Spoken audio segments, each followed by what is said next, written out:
বাইরে থেকে একেবারে মুচমুচে আর ভিতর থেকে সফট। বিকেলের নাস্তায় এরকম পাকোড়া হলে আর কি লাগে বলুন তো। শীতকালে সবজি বাজারটা ফুলকপি আর বাঁধাকপির দখলেই থাকে, আর দামটাও তুলনামূলক কম থাকে। এই বাঁধাকপি আর ফুলকপি দিয়ে কিন্তু মজার মজার সব নাস্তা তৈরি করা যায়। আজ আপনাদের জন্য বাঁধাকপির মুচমুচে পাকোড়া তৈরির সহজ একটা রেসিপি নিয়ে এসেছি। চলুন দেখে নিই প্রস্তুত প্রণালী। প্রথমে আমরা বাঁধাকপিটাকে কুচি করে নেব। আমি এখানে একটা বড় সাইজের বাঁধাকপির 3 ভাগের 1 ভাগ নিয়েছি। আমি একটা গ্রেটার দিয়ে কুচি করে নিয়েছি, আপনারা চাইলে ছুরি বা বটি দিয়েও কুচি করতে পারেন। এবার এটাকে ধুয়ে পানিটা ঝরিয়ে রাখবো। এর মাঝে আমরা পেঁয়াজ মরিচ যা যা যাবতীয় লাগে এগুলো কেটে নিব। আমি এখানে 4-5টার মতো পেঁয়াজ নিয়েছি, আর পেঁয়াজগুলো দেখতেই পাচ্ছেন একেবারে ছোট ছোট সাইজের। আপনারা যদি একদম বড় সাইজের নেন তাহলে একটা বা দুটা দিলে চলবে। আর এই সময় আমাদের যে দেশি পেঁয়াজগুলো পাওয়া যায় এগুলোতে যে শক্ত শক্ত এরকম কিছু অংশ থাকে সেগুলো ফেলে দিয়ে আবার কুচি করে নিচ্ছি। বাঁধাকপির পাকোড়ায় কাঁচামরিচের ফ্লেভারটা খুব ভালো লাগে। চেষ্টা করবেন কাঁচামরিচটা একটু বেশি করে দেওয়ার জন্য। আমি যে মরিচগুলো ইউজ করেছি সেগুলোতে তেমন একটা ঝাল নেই, আর যদি বাচ্চারা খায় তাহলে ঝালের পরিমাণটা বুঝে শুনে দিবেন। সাথে কিছুটা ধনিয়া পাতাও কুচি করে নিচ্ছি।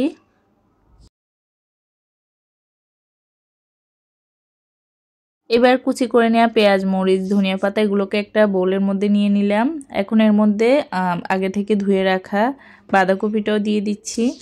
এবার কিছু মশলা অ্যাড করব। প্রথমে দিয়ে দিলাম লবণ, এরপর এক এক করে দিয়ে দিচ্ছি হলুদের গুঁড়া মরিচের গুঁড়া।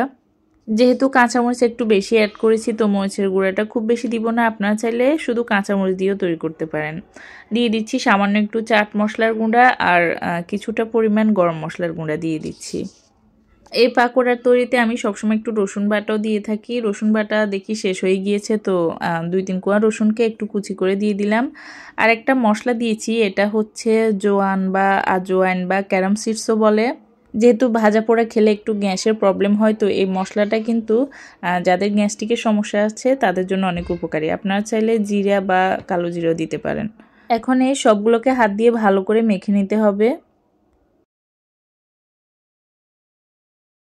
আরও কিছু উপকরণ অ্যাড করা বাকি আছে। দিয়ে দিলাম একটা ডিম, এরপর দিয়ে দিচ্ছি কিছুটা পরিমাণ চালের গুঁড়া। চালের গুঁড়া এই পাকোড়াটাকে অনেকটাই ক্রিস্পি করবে। আর দিয়ে দিচ্ছি বেসন। বেসনটা প্রথমেই একদম বেশি করে দিচ্ছি না, আগে মেখে দেখি যে কি অবস্থা, এরপর যদি প্রয়োজন হয় তাহলে আরও অ্যাড করব। তো আমার মনে হচ্ছে আর একটু বেসন লাগবে, আর একটু বেসন দিয়ে আবারও মেখে নিচ্ছি।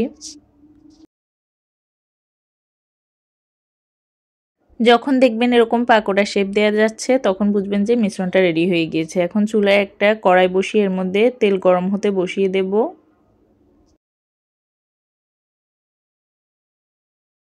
তেলটা গরম হওয়ার পর চুলা আঁচটা একটু কমিয়ে দেব। এরপর যে মিশ্রণটা তৈরি করেছিলাম সেটা থেকে ছোট ছোট অংশ নিয়ে পাকোড়া শেপে তেলের মধ্যে ছেড়ে দেব।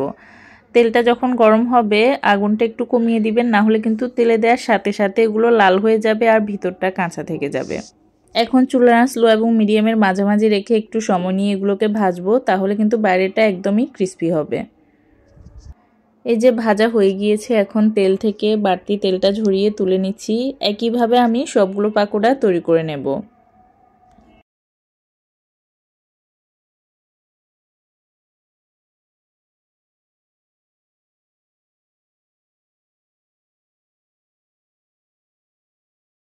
আপনাদের যাদের কাছে আমার রেসিপিগুলো ভালো লাগে তারা একটু লাইক কমেন্ট করবেন, শেয়ার দিবেন, তাহলে আরও কাজ করার উৎসাহ জাগে আর কি। কথা বলতে বলতে বাকি পাকোড়াগুলো ভাজা হয়ে গিয়েছে। দেখতেই পাচ্ছেন এরকম একটু লালচে করে ভেজে নিয়েছি। আর পাকোড়াটা কি পরিমাণ ক্রিস্পি হয়েছে সেটা তো ভিডিওর প্রথমে দেখতে পেয়েছেন, তারপর আবার একটু দেখিয়ে দিচ্ছি।